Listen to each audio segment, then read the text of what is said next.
Hello everybody, welcome back to the Lost Mine channel. It is me, Landen here with another post-rotation deck profile. Here again with the Raging Bolt EX Ogerpon EX. This deck doesn't lose too many cards to rotation, but the ones it does are quite impactful. We lose both Pokestop and Radiant Greninja, which are going to very much slow this deck down.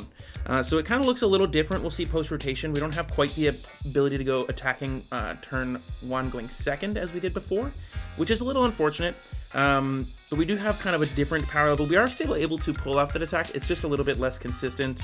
But I do want to start it off with the 4 copies of Raging Bolt EX here, because this deck is still able to take advantage of this very powerful attacker with the Bellowing Thunder attack, 70 for each energy you discard of the basic variety from all of your Pokemon for a Lightning and a Fighting energy. We also have Burst Roar, discard your hand and draw 6. Very good in the event that your hand sucks. And 240 HP is one of the bulkiest basic EXs in the format. The difference between 230 and 240 does come up quite often, and it's quite powerful. Next up, to enable our energy that we can discard here, we have 4 Teal Mask Ogerpon EX with the Teal Dance ability. Once during your turn, you can attach a grass energy from your hand to this Pokemon and draw a card. Also, Myriad Life Shower for mostly just Zard weakness. 30 plus 30 for each energy on the both active, but it is a grass type for 3 grass. So if you have 3 grass, they have 2 fire. You're going to be one-shotting Zard with the grass weakness. Mostly here for the Teal Dance. Going to help us turbo through our deck because it does draw cards and also lets us have those extra energies in play for the Bellowing Thunder. Next up, this is the adaptation we've made for post-rotation. This has kind of been explored before, but we have a 2-2 Noctowl line. Without Radiant Greninja and Pokestop, we kind of have to have a different form of consistency in our Pokemon lineup, and I think Jeweled Seeker Noctowl is kind of appropriate. We do have 4 of the Teal Mask Ogerpon as our Terra type, and Jeweled Seeker, when you evolve this Pokemon, the Noctowl, from your hand to one of your Pokemon, the Hoot, you search your deck for 2 trainer cards if you have a Terra Pokemon in play, which we always really will because of the Teal Mask Ogerpon being one of our main support Pokemon. And then we're just going to be able to search for any 2 trainers. And we do have another way of setting this up. We'll see the fan rotom in a bit. But this is going to offer that kind of mid-game consistency. It's going to help us find Sada when we need. We can really aggressively search out our Prime Catcher as well for notable KOs. And it's just kind of going to help us mid-game get the ball rolling. And we do have an increased Ultra Ball count, which is nice as well. You'll see this very commonly in all of the Turbo deck lists that we have coming out for post-rotation. We have 2 Squawkabilly EX. Not only do we lose Hisui and Heavy Ball, we just need to Squawk and Seize most of the time going second if we want to get that turn on attack. We don't have quite as much dig without Pokestop and Greninja anymore, so Squawk and Seize is kind of pulling extra weight than it was before. We're also using Trekking Shoes, so we lose a lot of dig for Raging Bolt as a turbo deck. So 2 Squawkabilly, very important. Next up, we have 1 Fezandipity EX with the Flip Descript. We all know this card is very, very powerful. It's been pretty much every deck in Standard since its release for the most part. Just letting you draw 3 cards if one of your Pokemon is knocked out by one of your opponent's Pokemon last turn. You can only use 1 per turn, but you only play 1 up, so it doesn't really matter.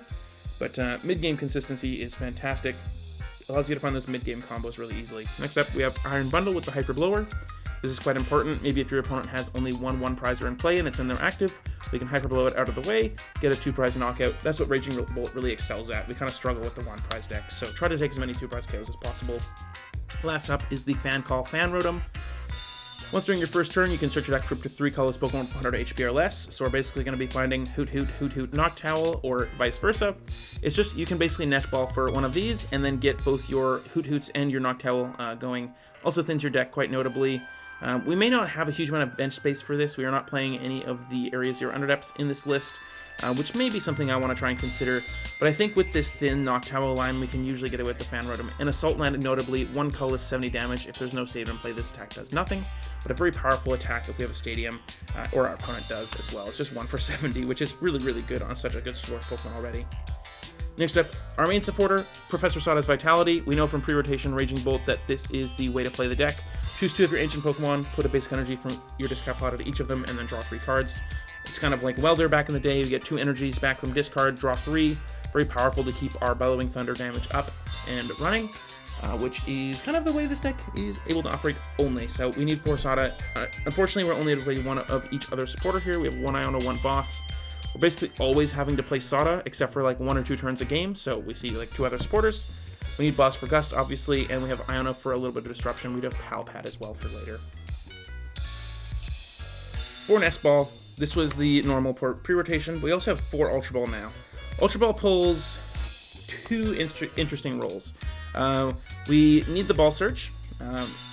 We also need to discard energies. because we don't have that get out of jail free card that was concealed cards. You can just always go and get Greninja, get a free energy in the discard, and drawing cards. Really helped enable your Sadas. We just need that extra discard energy now. We'll see that in addition to the 4 Earthen Vessel. You can use this card by discarding another card, search back 3 basic energies. So since we're playing 3 different types, we have the grass, fighting, and lightning. We need that fixing in terms of our energy types. We also need the discard energy. So we can go discard an energy to Vessel, get 2 more energies, maybe Ultra Ball those away. We have Sada live as well there. Next up, we have 3 Pokegear 3.0. We always need Sada here. We need Sada every turn pretty much. So you see the gear here. It's going to help you find your boss late game, maybe your Iono as well. We do also have the access of Noctowl, so maybe you could consider cutting 1 Pokegear. But I think just the consistency of this deck, we're just going to try, and in addition to having Noctowl, we're also trying to attack going second. So the gear is going to help us find that gear on the first turn that we need it, in addition to mid-game. Next up, we have 3 copies of Energy Retrieval. You are constantly discarding energy with this deck, so you need these energy to get back for your Teal Dance and hand attachments. We're discarding a little bit less energies now without the concealed cards, but our whole deck is still built around discarding like usually 3 to 5 energies every turn, so we need this recovery in addition to the 2 Night Stretcher. This is going to help us get back things like Noctowl mid-game, Pheasantipity if it dies, Iron Bundle for additional Hyper Blowers, and we can also just always get back Raging Bolt Ogerpon, of course. Next up, we have 2 copies of Switch. Switch your Axe Bolt in front of your benched. We often will need a Switch card if we don't start Raging Bolt to get the attack turn 1, because we can't afford the attach retreat, because the manual attach always has to go to the Raging Bolt. Next up is 1 Palpad. This is obviously going to enable us to play these 1-up supporters, and also late game. Less important now without Pokestop, because we don't just randomly discard Sada off Pokestop now. But it is just very good to kind of stack your deck to make sure it's full of supporters. Maybe you have like 20 cards left in deck, you Palpad back double Sada. Now the odds of you getting Sada off Iono are very high. Next up, we have Prime Catcher here.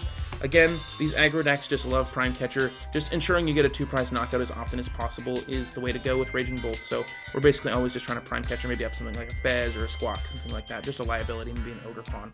Just trying to get 2-prize cards, because Raging Bolt can knock out anything with relative ease, so we just want to ensure the best target.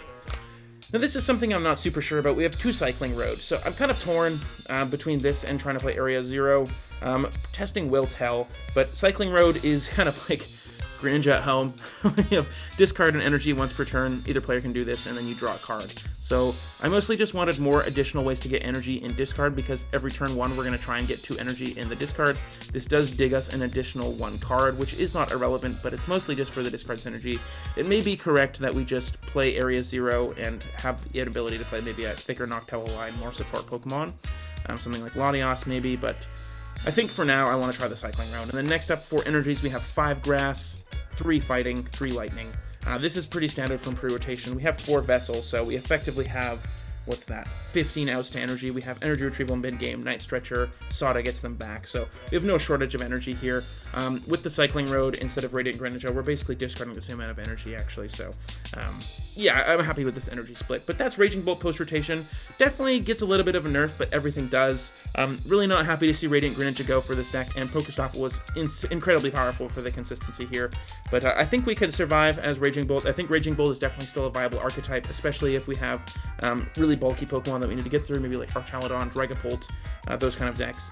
We're able to just kind of aggressively attack early game and just not let up the aggression with just continuous knockouts whenever they present to you. But yeah, this is Raging Bolt. Please watch out for the gameplay. We do have a top 8 bracket coming out. This is going to be one of the decks we do play.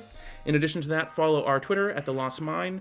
Follow Lucas's Twitter at Lucas Oldale and myself at KatlerTCG. Do not forget to like and subscribe and leave a comment. And also, I offer coaching on Metafy, so if you're looking to up your game, give me a shout on there. Thanks so much, and you have a great day.